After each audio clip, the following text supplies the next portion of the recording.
प्रधानमंत्री नरेंद्र मोदी की एक बहुत ही महत्वाकांक्षी योजना है उड़ान योजना। इसके तहत खास करके जो टियर 3 सिटीज़ हैं वहाँ पे एयरपोर्ट का निर्माण शामिल है। इस स्लाइड की अभी वास्तविक स्थिति क्या है और आने वाले दिनों में क्या प्लानिंग है आप लोगों की? आप जैसा देख रहे हैं कि हमने अभी तक 651 रूट्स ऑपरेशनलाइज कर दिए हैं। करीब 1.5 करोड़ लोग इस पैसेंजर ट्रैवल कर चुके हैं। करीब 93 नए एयरपोर्ट्स बना दिए हैं हमने।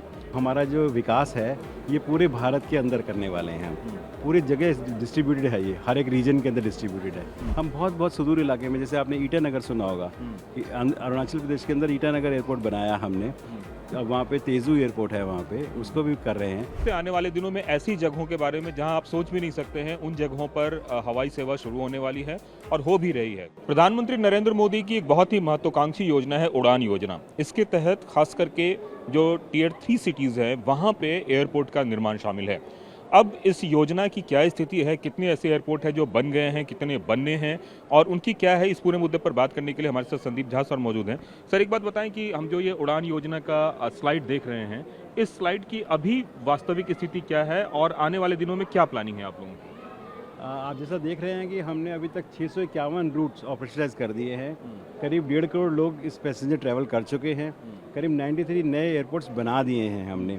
और इस एयरपोर्ट अभी इस मुहिम के अंदर हम लोग करीब 350 एयरपोर्ट बनाना चाहते हैं। और ये 350 एयरपोर्ट में 200 और एयरपोर्ट और बनाने पड़ेंगे, क्योंकि अभी हमारे पास 164 एयरपोर्ट हैं।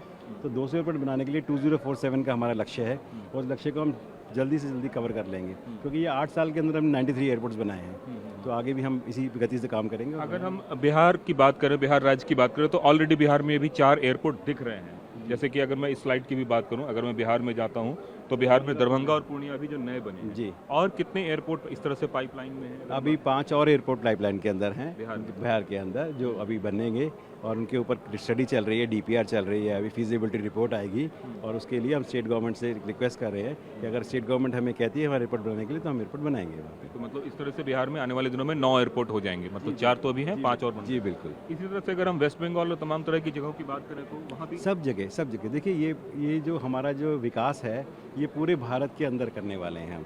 पूरी जगह डिस्ट्रीब्यूटेड है, ये हर एक रीजन के अंदर डिस्ट्रीब्यूटेड है।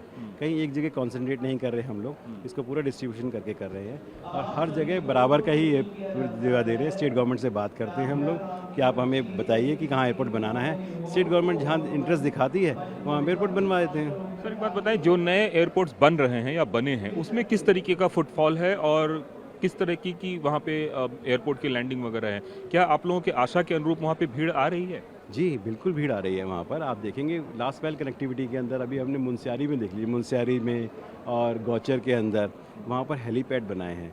वहाँ से देहरादून से वहाँ की कनेक्टिविटी बनाई है। दिल्ली से पिथौरागढ़ की कनेक्टिविटी बनी हुई है।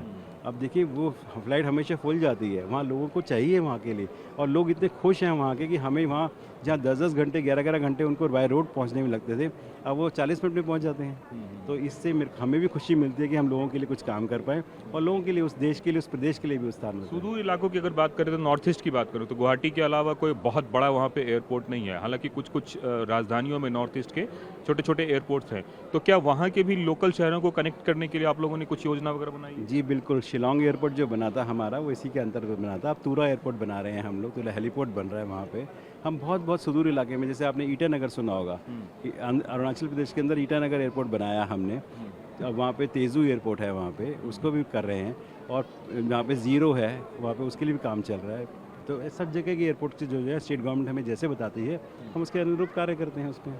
और निश्चित रूप से हम मान के चलें कि आने वाले दिनों में जो आप लोगों ने प्लान बनाया है, जो आपने लोग कैलेंडर बनाया है, उसके हिसाब से काम तेजी से चल रहा है। बिल्कुल तेजी चल रहा है और हमें लगता है कि हम अपने समय से पहले, निर्धारित समय से पहले काम पूरा कर लेंगे। इस साल भी कुछ ऐसे एयरपोर्ट्स हैं जो आपको लगता है कि समय से पहले निकल जाएंगे? मतलब इस साल तो अब खैर तो ईयर एंड होने वाला है वैसे। जी बिल्कुल, अब तो ईयर एंड होने वाला है, लेकिन हम जो आगे उड़ान 2 की बात कर रहे हैं, जो सरकार के पास हमने प्रपोजल रखा है उड़ान 2 के लिए, उसके अंदर हमने बहुत सारा प्लान बना के सरकार को सबमिट किया है। जैसे ही अप्रूव होता है कैबिनेट से, हम उसके ऊपर काम करना शुरू कर देंगे। निश्चित रूप से आने वाले दिनों में ऐसी जगहों के बारे में जहां आप सोच भी नहीं सकते हैं, उन जगहों पर हवाई सेवा शुरू होने वाली है और हो भी रही है। कोशिश ये है कि लास्ट माइल कनेक्टिविटी को बेहतर बनाया जा सके, जिससे कि ट्रेन, बस या दूसरे मोड ऑफ कम्युनिकेशन जो है उस पर निर्भरता कम हो और जल्द से जल्द आदमी उस जगह पर पहुंच सके।